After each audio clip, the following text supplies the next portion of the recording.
అందరూ ఎప్పుడు చూసినా కూడా వెంకటాద్రి ఎక్స్ప్రెస్ లాంటి ఒక సినిమా చేయి అంటున్నారు. నేను నా పర్సనల్ ఇంట్రెస్ట్ల మీద ఏంటి భైరవ ఊరికి వెళ్ళాడు, మైకిల్ నీడు చంపేస్తాను వెళ్తున్నానేమో, మంచి ఫ్యామిలీ ఎంటర్టైన్ చేయాలనుకున్నా.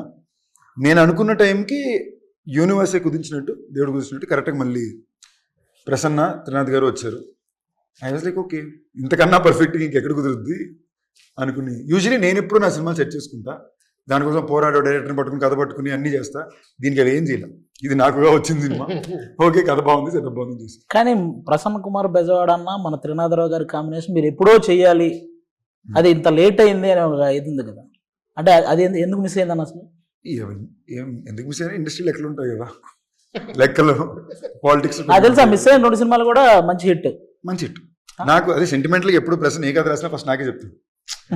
ఓకేనా, నేను బాగుంది వదిలిపోయింది అన్నాక దాని తర్వాత ఇంకది. సో ఈ సినిమా కూడా అందుకే నా ఫస్ట్ నాకు చెప్పక, ఈ కథ నాకు ఫస్ట్ చెప్పలా, అందుకే సినిమా సెట్ అయింది. సినిమా సెట్ అయింది.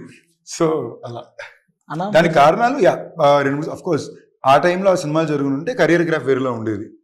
But that apart I still think best జరిగింది కదా, కొంచెం లేట్ అయినా. సో మనం కరెక్ట్గా మన పని మనం చేసామంటే మనకి యూనివర్సే కుదురుస్తుంది.